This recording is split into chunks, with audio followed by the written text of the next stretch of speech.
नमस्ते दोस्तों। एक सवाल पूछता हूं तुमसे। अगर कल तुम्हारी नौकरी चली जाए, तुम्हारे सारे पैसे खत्म हो जाए, तुम्हारे सारे दोस्त छोड़ दे, तो क्या तुम अभी भी तुम रहोगे? ज्यादातर लोग कहेंगे नहीं यार, फिर तो सब खत्म। और यही सबसे बड़ी प्रॉब्लम है।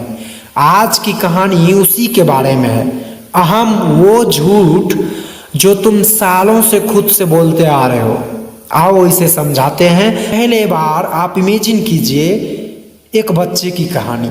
सोचो, बाप होली खेलकर आया है, मुंह पर काला, लाल, नीला, पीला सब रंग लगे हैं। एकदम अजीब लग रहा है। बच्चा छोटा है, 1 साल का। बाप ने उसे गोद में उठाया और बच्चे ने क्या किया? चिल्लाना शुरू कर दिया, जैसे यमराज आ गया हो। माँ को बुला रहा है, पैर पटक रहा है, थूक रहा है बाप के मुंह पर। अब बताओ, क्या बच्चे को सच में खतरा था? बिल्कुल नहीं था, क्योंकि वो उसका बाप था।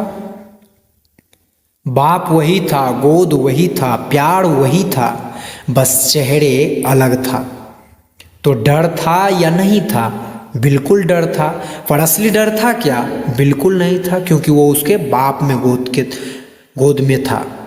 यही है अहम, यही है असुरक्षा। है नहीं, पर प्रतीत हो रहा है। अब इमेजिन करो, पूरा कमरा अंधेरे में है, एकदम काला, और बीच में 2 हाथ दिख रहे हैं, 2 पैर दिख रहे हैं, सफेद चमक रहे हैं। सिर नहीं दिख रहा है, बस हाथ और पैर दिख रहा है। अब तुम क्या सोचोगे? कोई तो है यहाँ।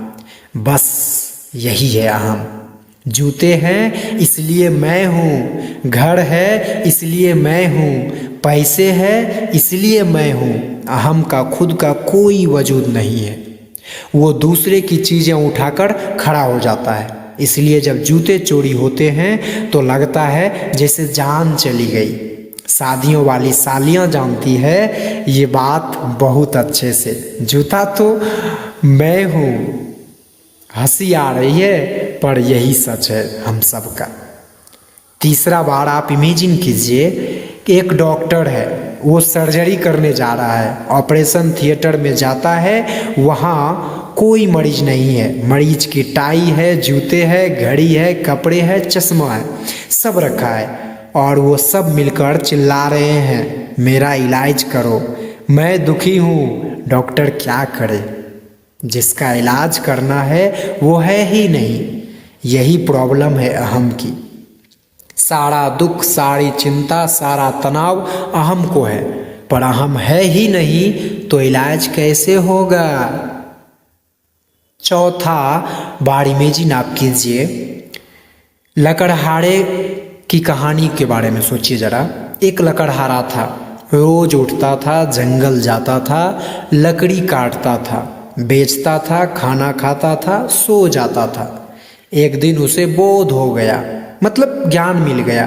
किसी ने पूछा, अब क्या करते हो? बोला, मैं सुबह उठता हूँ, जंगल जाता हूँ, लकड़ी काटता हूँ, बेचता हूँ, खाना खाता हूँ, फिर सो जाता हूँ। सुनने वाला हैरान हो गया, अरे पहले भी यही करते थे, अब भी यही करते हो, तो बोध का मतलब क्या हुआ?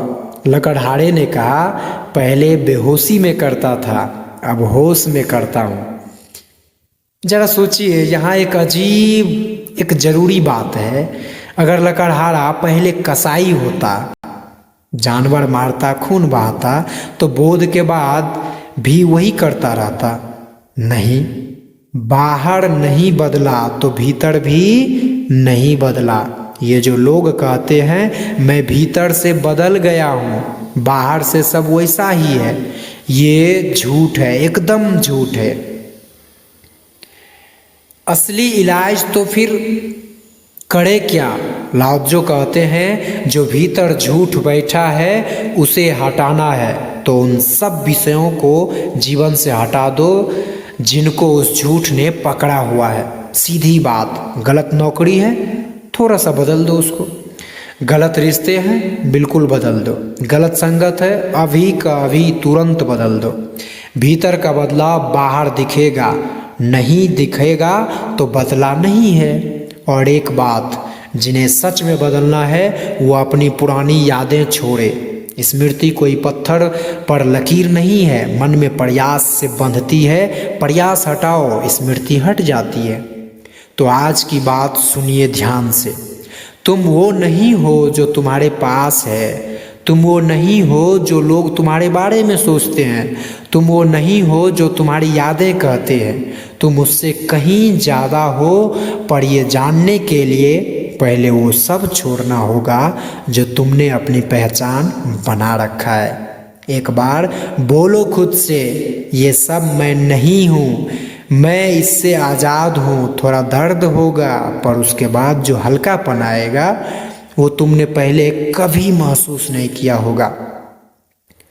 वीडियो अच्छी लगे तो लाइक करिए और कमेंट में बताइए आपका पहचान किससे जुड़ी है, नौकरी से, पैसे से, लोगों से। आप इतनी देर तक सुने, इतना प्रेम और स्नेह के साथ, इसके लिए आपको बहुत बहुत धन्यवाद।